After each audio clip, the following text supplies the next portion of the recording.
Alright guys, I am going to break down the last passing play that I like to run on split slot for short yardage goal line area. It's going to be the slot post angle.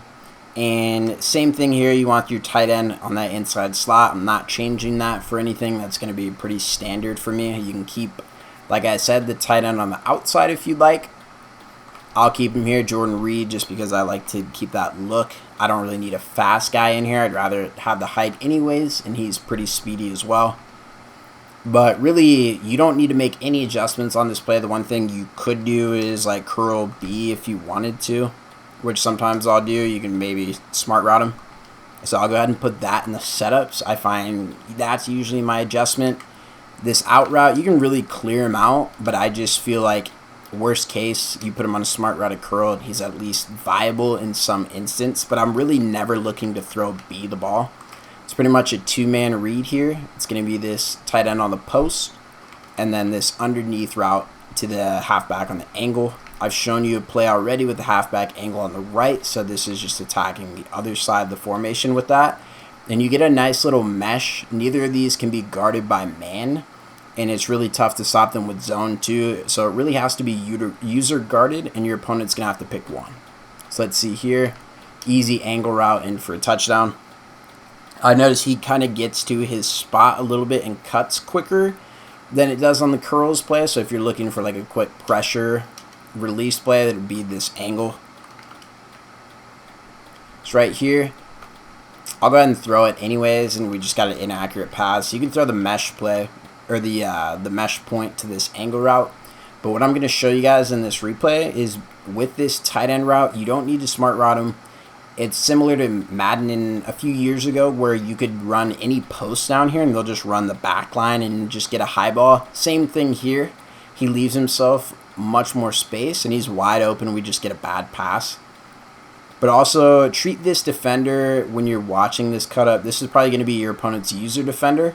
So if they're going to run with this post route in behind, you would just simply throw this. You could pass lead it up as well just to get it over this linebacker. But really, you don't need to do that. You could throw a low pass right here, cut this defender off. Even if he was going to come down on the angle route, you could pass lead it up. You could throw it late, pass lead it back inside and get him kind of in this area.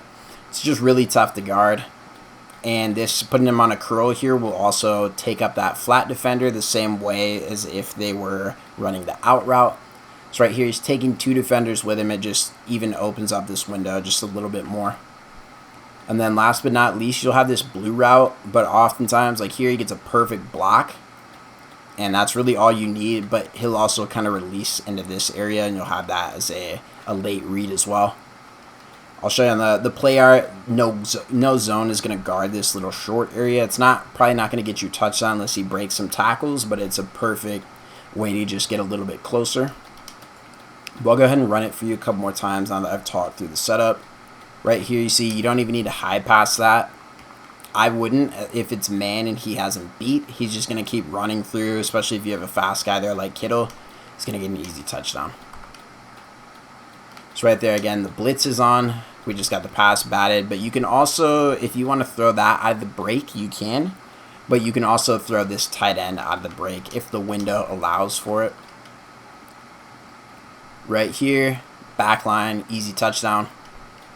Again, high pass. We got an accurate pass. He didn't even throw it that high. You don't have to if he's that open. That's probably better not to high pass. But I noticed if he's running the back line against zone, you can. Right there, easy touchdown to Coleman. And this is just another play. It's so hard to get stopped out of this formation down at the goal line. I know, especially this year when there's not a ton of defense still. People just kind of try to let you get all the way down the field, play bend but don't break, and then clamp you up down here and make you settle for three. It is so hard to get a stop on this formation. I've shown you guys, this is what play number 4, and I'm going to go ahead and show you guys the last run scheme out of this, but it's just so many different options on this play. Right there, high pass, easy touchdown, George Kittle.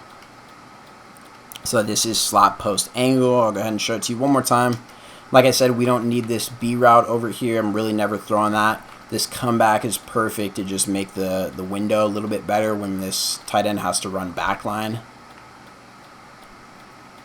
But it's just so easy right there. Again, just throw it over the linebacker. He's going to come down and try to kind of squat in between the angle route and this short underneath defender, and it's just such an easy touchdown. One more time here. Angle route gets in right behind that man defender. Easy touchdown. So this is gun split slot post angle. And this is another one of my favorites to run down here on the goal line.